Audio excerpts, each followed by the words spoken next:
اعوذ باللہ من الشیطان الرجیم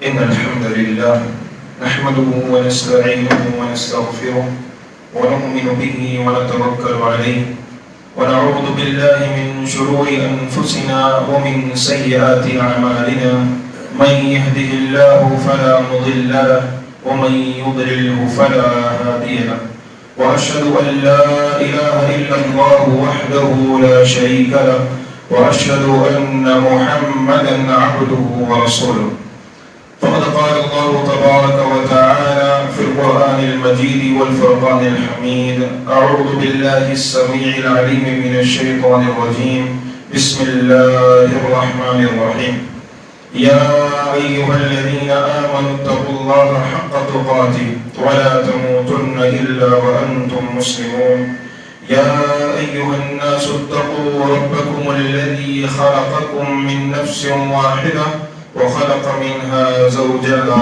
وبث منهما رجالا كثيرا ونساء واتقوا الله الذي تساءلون به والأرحام إن الله كان عليكم رقيبا يا أيها الذين آمنوا اتقوا الله وقولوا قولا سديدا يصلح لكم أعمالكم ويغفر لكم ذنوبكم ومن يطع الله ورسوله فقد فاز فوزا عظيما أما بعد فإن خير الحديث كتاب الله وخير الهدي هدي محمد صلى الله عليه وسلم وشر الأمور محدثاتها وكل محدثة بدعة وكل بدعة ضلالة وكل ضلالة في النار والعياذ بالله ربنا لا علم لنا إلا ما علمتنا إنك أنت العليم الحكيم تمام قسمی کی تعریف و توصیف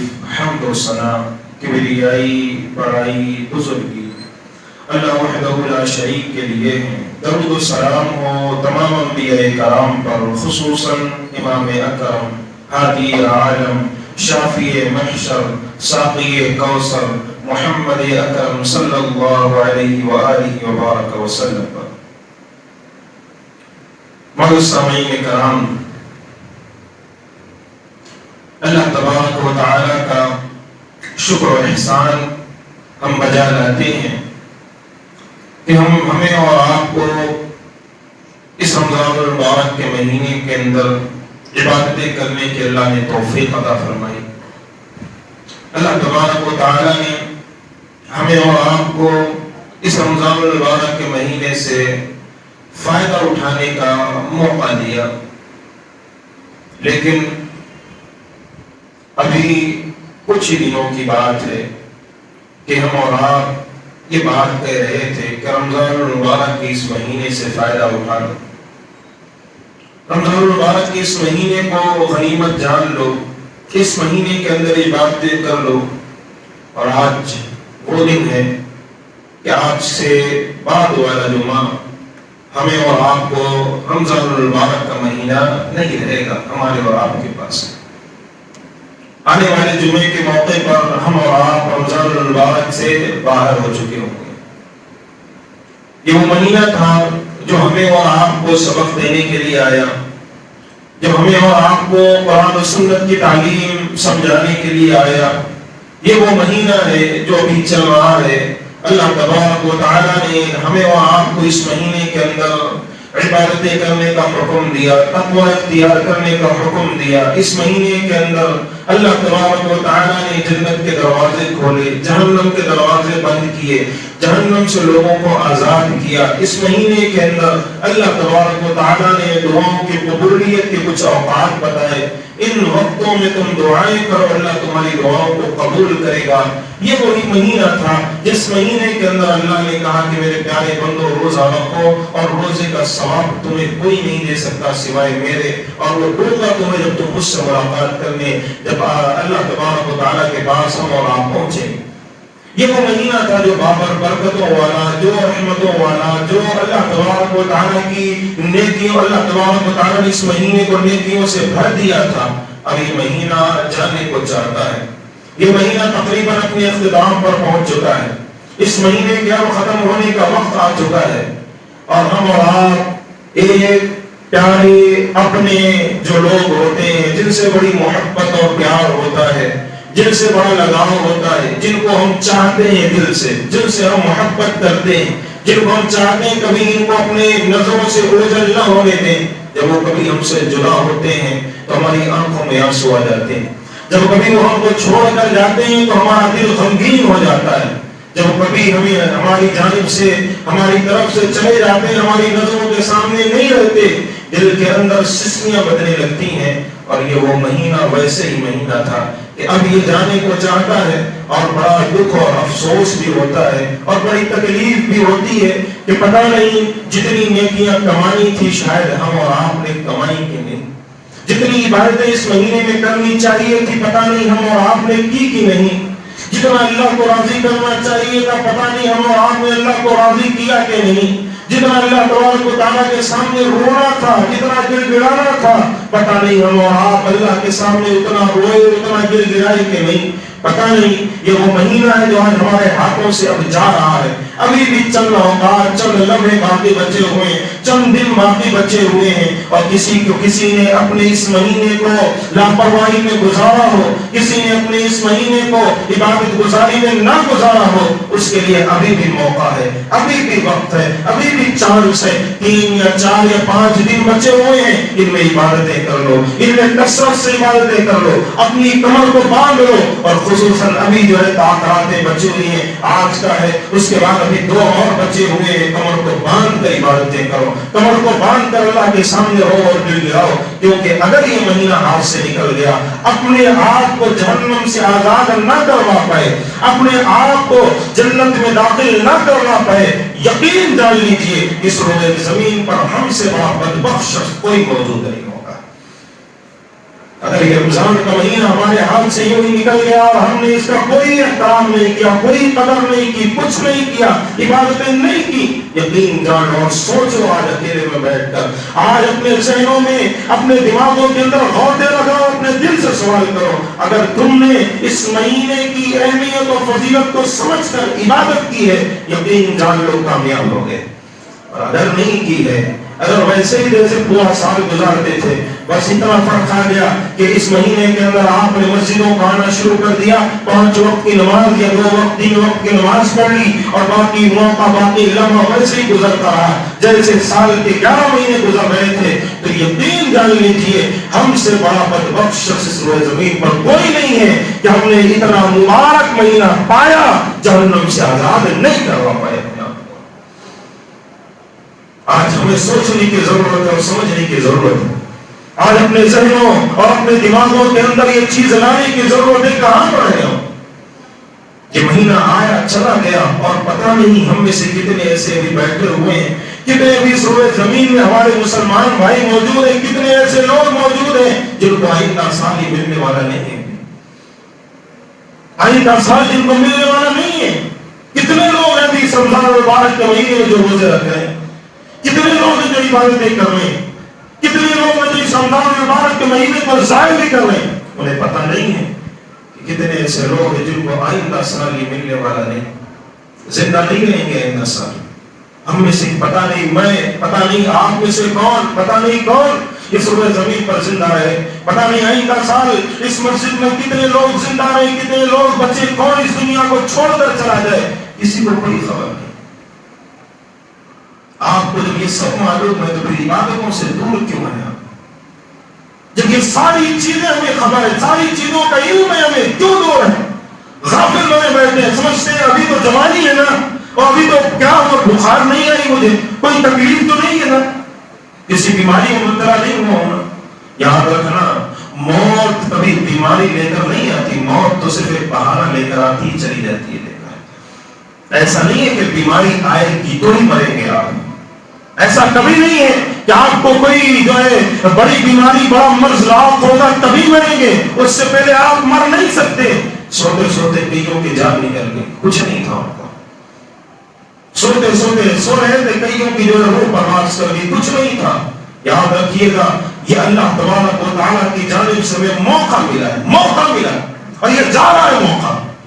ہم اور آپ اگر قدر نہیں کر پاتے تو کون قدر کرے گا اس کی؟ اس رمضان المبارک کے مہینے کی اہمیت و فضیلت کو کون جانے گا اگر مسلمان نہ جانے اس کو؟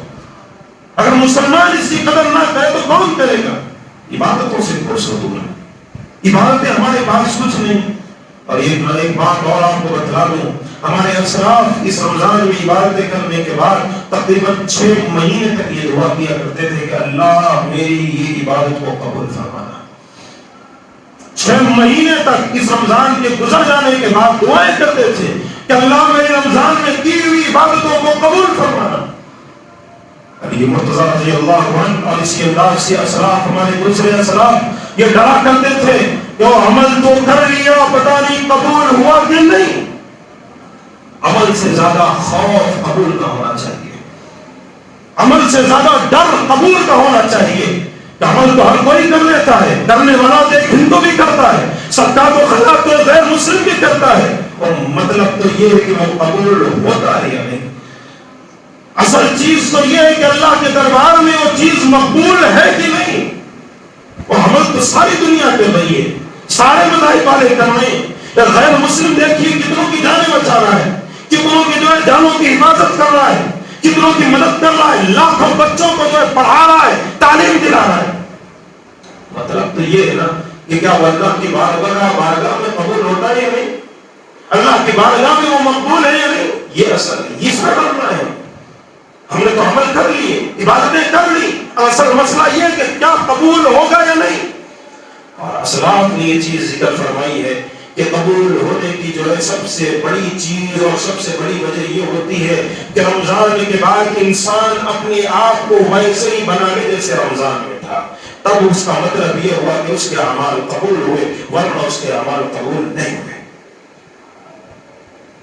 آپ کو سوچنا ہے، آپ کو سمجھنا ہے کہ رمضان کے بعد اگر اپنے آپ کو ادھر ادھر کر لیا، یہاں وہاں چلے گئے، وہ عبادتیں، وہ ریاضتیں، وہ اللہ سے دعائیں، وہ اللہ کے سامنے رونا اور گڑگڑانا چھوڑ دیا، تو پھر سوچ لے دل میں کہ اللہ نے ہمارے اعمال کو قبول. سوچنے والی بات ہے، سمجھنے والی بات ہے، کیونکہ دنیا میں تو اعمال کرنے والے ہزاروں ہیں، نیکیاں کمانے والے ہزاروں ہیں، لیکن اللہ سب کے قبول نہیں کرتا. ایک شخص تھا نبی کے دور میں، اللہ کے رسول صلی اللہ علیہ وسلم کے دور میں، اسلام آنے کے بعد مدینہ مکہ مکرمہ میں وہ شخص رہا کرتا تھا. غالباً اس کا نام عبداللہ بن جدعان تھا. تو اس کو جو ہے کبھی کسی نے جو ہے لوگوں نے اس کو تکلیف دی، بہت تکلیف دی. آخرکار وہ غصے میں آ گیا، اور غصے میں آ کر اس نے کہا کہ اب میں جو ہے زندہ نہیں رہوں گا، میں جا رہا ہوں خودکشی کرنے. غیر مشرک تھا، وہ نکل گیا. وہ جب جانے لگا تو سامنے اسے جو غار، ظاہر سی بات ہے مکہ مکرمہ کے آگے جو پہاڑیاں ہوتی ہیں اس کے اندر غار بنے ہوئے تھے، جن میں اللہ کے نبی بھی ایک غار میں جو ہے عبادتیں کیا کرتے تھے. تو اس کو ایک غار نظر آیا تو اس نے سوچا چلو اس غار میں گھس سے جاتے ہیں، اندر کوئی نہ کوئی ایسا جانور موسی جو ہے چیز ہوگی جو مجھے کاٹ لے گی، مر جاؤں گا، چاہے سانپ ہو چاہے بچھو ہو، کوئی نہ کوئی ایسا جانور اندر موجود ہوگا جو مجھے کاٹ لے گا، میں مر جاؤں گا. اس نے غار کو دیکھا، اندر گھس گیا، جاتا گیا تو اس نے دیکھا کہ ایک سانپ جو ہے، ایک جو سانپ ہوتا ہے وہ اپنا پھن پھیلائے ہوئے سے بیٹھا ہوا. تو اس کو ڈر اور خوف تو تھا نہیں، اسے پتا تو مجھے مرنا ہی ہے، تو اس سے کیا ڈرنا. وہ اندر جا کر جب اندر گیا، اس اندھیرا اندر گیا، قریب سے اس کو دیکھا تو اسے بڑا دھکا آیا کہ وہ سانپ بالکل سونے کا بنا ہوا تھا، سونے کا سانپ بنا ہوا تھا، اور اس کے اطراف میں ہیرے جواہرات اور سونے کی ساری چیزیں پڑی ہوئی، سب پڑی سونے کی چیزیں. اور بغل میں تو قبریں تھیں جن کو بتایا جاتا ہے کسی بادشاہ تھا جو بھاگ کر آیا ہوا تھا اور یہی چھوڑ گیا تھا اور وفات پا گیا، مر گیا تھا. تو سارا سونا جو اس نے وہیں پر چھوڑ دیا. اس کو وہ سونا، وہ چاندی، وہ جواہرات مل گئے تو اس میں سے اس نے کچھ لے لی. کچھ لے کر وہ باہر سے باہر نکلا تو ہاتھ پر نشان لگا کر چلا گیا. جب وہاں گیا مکہ مکرمہ تو ظاہر سی بات ہے اللہ نے اس کو نوازا تھا، اللہ نے اس کو دیا تھا، اچھی طریقے سے اللہ نے اس کو نوازا تھا. تو اس نے کیا کیا، لوگوں کو کھانا کھلانا شروع کیا. اللہ کے اس پر گزری ہوئی تھی، ظاہر سی بات ہے اس پر گزری ہوئی تھی. اسے لوگ مارتے تھے، تکلیفیں دیتے تھے، اسے گھر سے باہر نکال کر پھینک دیتے تھے. اس پر وہ ساری چیزیں گزری ہوئی تھی. وہ جانتا تھا کہ غریب پر کیا گزرے گی، وہ کھانا کھلانے لگا. خود اللہ کے نبی کریم صلی اللہ علیہ وسلم نے ذکر فرمایا کہ میں جو ہے عبداللہ بن جدعان جو شخص تھا، جو مشرک تھا، میں اس کے ڈیر کے سائے کے سامنے کھڑا رہتا تھا۔ سوچیے کتنا بڑا ڈیر تھا، کتنا بڑا ڈیر وہ بناتا تھا کہ اللہ کے نبی نے کہا میں اس کے ڈیر کے سائے کے سامنے کھڑا رہتا تھا۔ اتنا بڑا ڈیر بنتا تھا، اگر کوئی اونٹ پر سوار ہو کر، اونٹ پر بیٹھ کر ہاتھ ڈال کر ڈیر میں سے کچھ کھانا چاہتا ہے آسانی سے کھا سکتا ہے۔ اونٹ کی ہائٹ ایسی رہتی ہے، پھر اس کے اوپر بیٹھنے کے بعد آپ کی ہائٹ ویسی، اس کے اوپر کوئی اس ڈیر میں ہاتھ ڈالے کھانا چاہے وہ کھا سکتا ہے۔ اتنا بڑا ڈیر بنایا تھا اس نے، اتنا اونچا اور اتنا بڑا تھا۔ عائشہ رضی اللہ عنہا نے ایک دفعہ پوچھا کہ اللہ کے نبی کیا اسے جنت ملے گی؟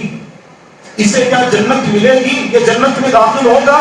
دیکھیے کتنا کھانا کھلاتا ہے لوگوں کو، کتنا دیتا ہے، لوگوں کی مدد کرتا ہے، کیا اس کو جنت ملے گی؟ اللہ کے نبی نے کہا نہیں، اس نے لا الہ الا اللہ کا اقرار نہیں کیا، جس کی وجہ سے وہ جنت میں داخل نہیں ہو سکتا۔ اگر اعمال کی بنیاد پر کوئی جنت میں داخل ہو جائے نا، نیکیوں کی بنیاد پر، تو کوئی نہیں داخل ہو سکتا۔ سب سے بڑی چیز ہے ہماری قبولیت۔ اس رمضان میں جو عبادتیں کر رہے ہیں نا، ساتھ میں اپنے رب سے یہ دعا بھی مانگے اللہ ان اعمال کو قبول بھی فرمائے۔ ایسا نہ ہو کہ صرف جو ہے اعمال کر کے چھوڑ دیا، قبول ہوا نہیں ہوا، خبر ہی نہیں ہو اس کی، اللہ کے دربار میں وہ چیز مقبول ہے یا نہیں پتہ نہیں۔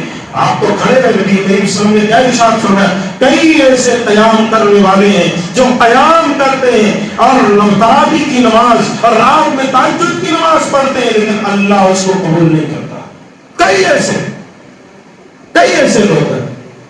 آج سوچنے کی بات ہے، یہ رمضان المبارک کا مہینہ جا رہا ہے، گزر رہا ہے، دھیرے دھیرے اوقات وقت کی گھڑیاں جو ہے پیچھے کی جانب آپ کی عمر کم کر رہی ہیں۔ وہ پتہ نہیں کس کو ملے کس کو نہ ملے، اور مرنے کے بعد سفر بڑا لمبا ہے، بہت لمبا سفر کرنا ہے، آپ کو بہت لمبا سفر طے کرنا ہے۔ اور اگر ہاتھ میں آپ نے اپنے توشہ نہیں رکھا، زادران نہیں رکھا، کچھ کھانے کے لیے نہیں رکھا، راستے میں مر جاؤ گے، تکلیفوں میں مبتلا ہو جاؤ گے۔ اسی لیے اس لمبے سفر کو پار کرنے کے لیے، اس لمبی زندگی کو پار کرنے کے لیے، قبر کے اندر سکون اور چین کی سونے کے لیے سب سے پہلا فرض آپ پر یہ بنتا ہے، اس رمضان المبارک کے مہینے کا فائدہ اٹھائیں، اور ساتھ میں رمضان المبارک کے مہینے کے بعد بھی اپنے اعمال کو جاری رکھیں۔ ورنہ کس کو کیا پتا موت کہ محمد حسن بصری رحمہ اللہ ایک مرتبہ کسی جنازے میں شامل ہوئے تھے، جنازے میں شامل ہوئے، اپنے گھر پہنچے، آنکھوں سے بے سخت آنسو گرنے لگے۔ گھر والوں نے کہا آئیے کھانا کھائیے، کہا نہیں میں کھانا نہیں کھاؤں گا، میں کھانا نہیں کھاؤں گا، آج میں نے یہ جنازے میں شامل ہوا تھا، آج میں نے اپنی موت دیکھ کر آیا ہوں، آج میں نے اس قبر کو دیکھا ہے جہاں مجھے بھی دیکھنا ہے، میں کھانا نہیں کھاؤں گا۔ اور وہ جو اللہ کی بات میں لگے، کس کو کیا خبر ہے کہاں پر ہم کھوئے ہوئے ہیں؟ مجھے بات سمجھ نہیں آتی پیارے دوستوں اور بزرگوں، یہ بات میرے ذہن میں میرے خیال میں نہیں آتی کہ مسلمان کس غلط فہمی میں مبتلا ہے، کیا سوچ رہا ہے وہ؟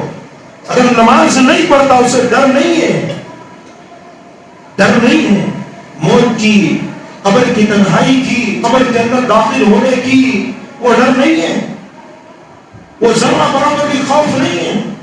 سوچو کبھی جاتے جاتے کبھی دیکھو کتنے روڑے اٹھ رہے ہیں، کتنے جنازے اٹھ رہے ہیں، ان جنازوں سے کبھی سوال کرو، وہ خود کہتے ہیں تم میں اس پر سو کر جا رہا ہوں، ایک وقت آئے گا تم کو بھی اس پر لٹا دیا جائے گا، میں اس پر سو کے جا رہا ہوں، ایک وقت آئے گا تم کو بھی لٹا دیا جائے گا، تم بھی جاؤ گے میرے ساتھ، تم بھی وہیں پہنچنا ہے، یہ تمہارا گھر نہیں ہے، یہ بڑی بڑی محلے، یہ بڑے بڑے جو ہے بلڈنگیں، یہ بڑے بڑے جو خوبصورت آپ کے گھر، یہ گھر نہیں ہے آپ کا، آپ کے بینک میں پڑا ہوا پیسہ یہ آپ کا پیسہ نہیں ہے۔ او یارو، آپ کا گھر تو وہ ہے قبرستان جا کر وہ جو 2 گز زمین ہے نا، وہ آپ کا اصل گھر ہے، یہ نہیں ہے۔ اور کسی عقل مند شخص سے سوال کرو، پوچھو اس سے کہ 100 سال آپ کو فلاں جگہ رہنا ہے اور صرف 70 سال یا ایک جگہ آپ کو ہمیشہ رہنا ہے اور صرف 70 سال ایک جگہ رہنا ہے، کون سا گھر آپ کے لیے بہتر ہے؟ کیا کہے گا وہ؟ جہاں ہمیشہ رہنا ہے نا، جہاں 70 سال رہنا ہے وہ گھر ہمیشہ، اس گھر کو ہم خوبصورت نہیں بنائیں گے، اس گھر کو خوبصورت بنائیں گے جہاں ہمیشہ رہنا ہے۔ ہمیشہ کہاں رہنا ہے؟ جب تک قیامت نہ قائم ہو جائے اس قبر میں رہنا ہے۔ اس قبر کی تنہائی میں اکیلے رہنا ہے. خود سے پوچھو, آج خود سے سوال کرو. کوئی اکیلے گھر میں, گھر بالکل اندھیرا کر لو, کوئی گھر میں موجود نہ ہو, رہ پاؤ گے؟ رہ پاؤ گے؟ اتنا بڑا گھر ہے.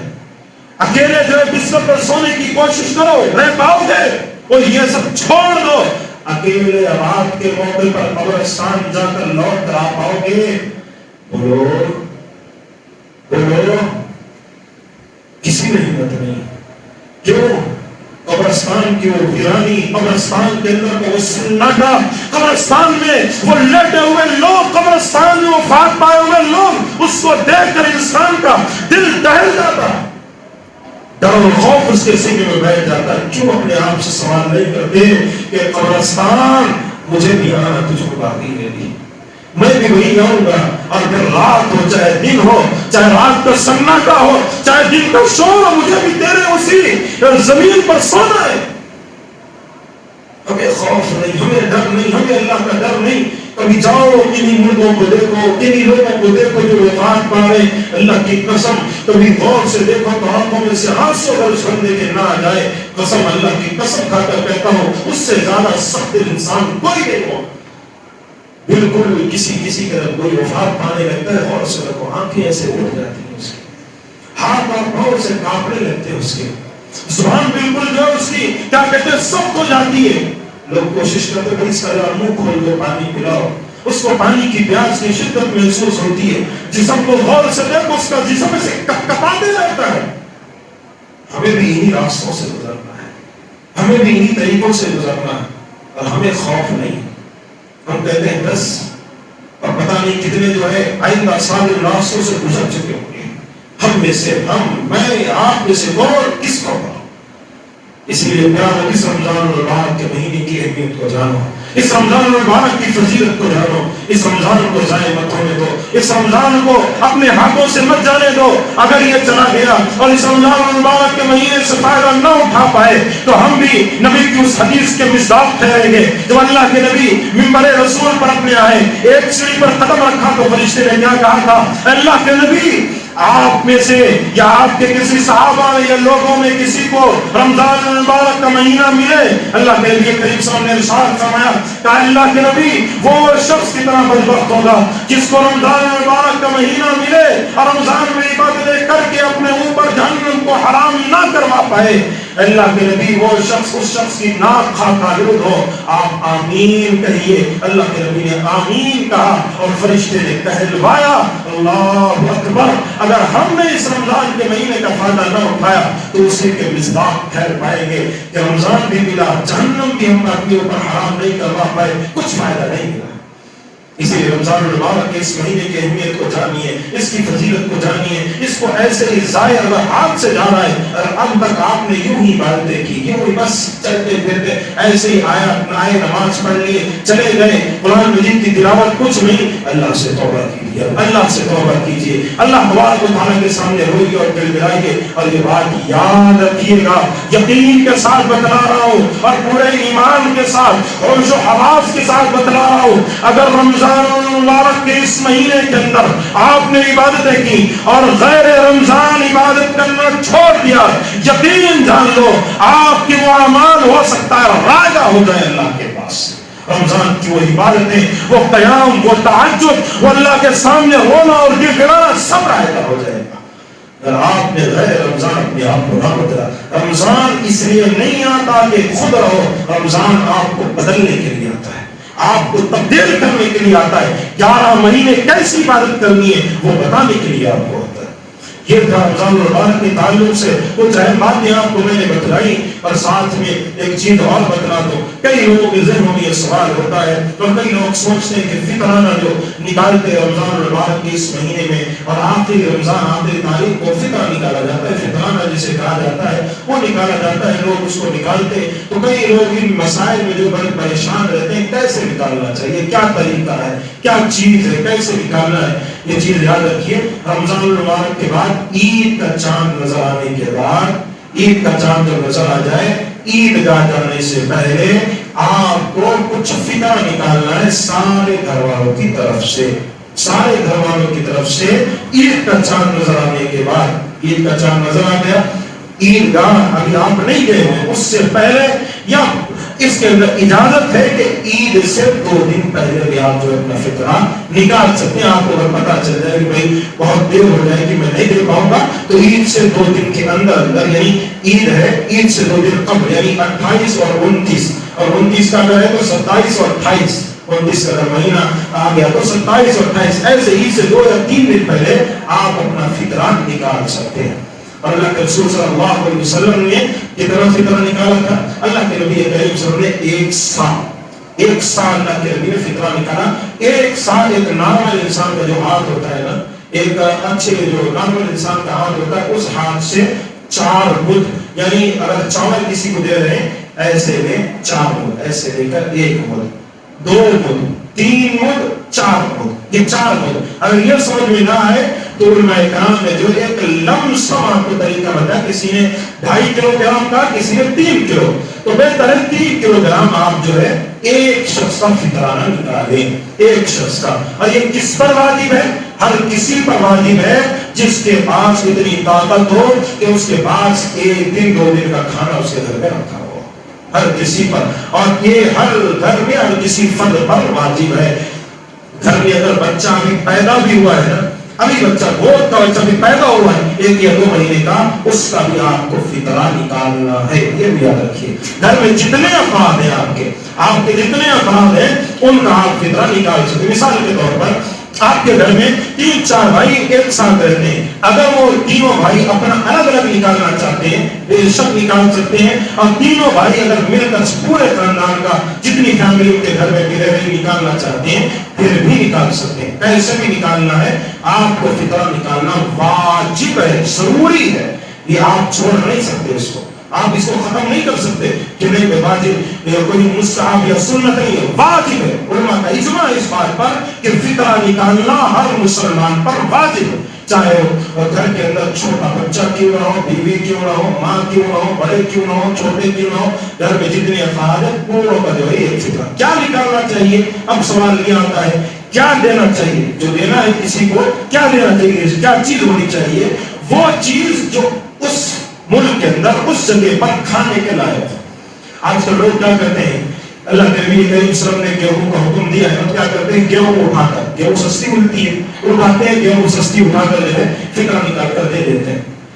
تو ظاہر سی بات ہے ایک سمجھنے والا عقل والا انسان یہ غور کرے کہ گیہوں آپ نکال کر دے اور جس کو دے رہے وہ پہلے سے غریب ہے، وہ پہلے سے محتاج ہے، تو آپ اس کو گیہوں دے رہے ہو، وہ لے جا کر کہاں اس کو نکالے، کہاں اس کو کرے، کیا کرے، اس کے بعد اسے کھانے کو ملے گا، اور آپ دے رہے ہو 1 دن 2 دن پہ، تو کیسے اس کا ہوگا؟ اسی لیے جو کھانے کے لائق ہے، چاول ہے، آٹا ہے، اور اسی انداز سے دوسرے خودنوشی چیزیں ہیں، کھجور ہے، اور اسی انداز سے دوسری چیزیں وہ سب آپ دے سکتے ہیں. جب آپ فطرہ نکال رہے ہیں جو کھانے کے لائق ہے، اور خصوصی طور پر یہ کوشش کریں کہ غریب میں جو تقسیم کریں اور ان کو وہ ساری چیزیں دیں جو عید کے دن وہ کھا پی سکتے ہیں، یعنی عید کی خوشی میں وہ آپ کے ساتھ شامل ہو سکتے ہیں. اس انداز سے آپ کو دینا ہے، ایسے دینا ہے. ورنہ اٹھا کر آپ نے گیہوں، اٹھا کر آپ نے فلاں چیز اٹھا کر دے دیا، اس کو کہا کہ جا تو جو ہے اگر تجھے چاول نکالنا ہے، آٹا پسانا ہے، تو اپنا پسا جو ہے ہمارا کام تجھے دے. نہیں، ایسا نہیں. باضابطہ طور پر آپ کو چاول دینا ہے، باضابطہ طور پر آپ کو جو ہے آٹا دینا ہے، اور اسی انداز سے کھجوریں دینی. اسی انداز سے اگر ان کے گھر میں جو ظاہر سی باتیں کھانے والے ہوں گے، جو بھی چیزیں وہ کھاتے پیتے ہیں وہ آپ کو دینا ہے. اور پورے گھر والوں کی طرف سے 3 کلو، کتنا؟ پورے گھر والوں کی طرف سے ہر کسی فرد کے 3 کلو. ایسا نہ ہو کہ 10 لوگ رہتے ہیں 10 لوگوں پر 3 کلو وار کر دیتے. نہیں، ہر کسی کی جانب سے، بیٹے کی جانب سے، باپ کی جانب سے، بیوی کی جانب سے، شوہر کی جانب سے، اور اسی انداز سے گھر میں کوئی بھی رہتا اس کی جانب سے 3 کلو ہر کسی کا آپ کو نکال کر دینا ہے. بعض علماء نے 2.5 کلو گرام کا ہے، لیکن ان چیزوں میں پڑھنے سے بہتر ہے 3 کلو نکالنے بہتر ہے. ورنہ پھر ایک ملتا ہے، کیا کہتے ہیں اس کو، ناپنے اور تولنے کے لیے. اکثر آپ جائیں جو کسی دکان پر، اسٹور پر، اکثر جو مسلمانوں کو اسٹور پر 4 گرام کا خشک ملتا ہے، اتنا ہمارا ڈبہ ہوتا ہے، اس ڈبے کو آپ لا لیں، بس اس ڈبے سے ایک ڈبہ نکالنا کافی ہو جائے گا. وہ ملتا ہے جو ہے باضابطہ طور پر بنایا گیا اسی کے لیے بنایا گیا وہ فطرانے کے طور کے لیے. تو یہ آپ کو نکالنا ہے. جو رمضان عید کے پہلے نکالے گا اس کا فطرہ قابل قبول ہے. جو عید کے بعد نکالے گا اس کا فطرہ اللہ کے پاس قبول نہیں ہے. وہ ایک نارمل صدقہ ہے, وہ فطرہ نہیں رہے گا. یہ فطرہ کیوں نکالا جاتا ہے؟ یہ فطرہ اس لیے نکالا جاتا ہے غریبوں کی مدد کی جائے, غریبوں کی, فقیروں کی اور مسلمان اور غریبوں کی مدد کی جائے. ان کی مدد کے ساتھ ساتھ جو خامیاں ہماری رہ گئی تھی رمضان میں نا, وہ اس کو دور کرنے کے لیے ہوتا ہے, اس کو ختم کرنے کے لیے. اور ایک بات ذہن نشین کر لیں, فطرانے کے طور پر آپ کسی کو پیسے نہیں دے سکتے, یاد رکھیے گا. فطرانے کے طور پر اگر سامنے والا غریب کہہ رہا ہے مجھے پیسوں کی ضرورت ہے, پیسے چاہیے, آپ فطرانے کے طور پر اس کو نہیں دے سکتے.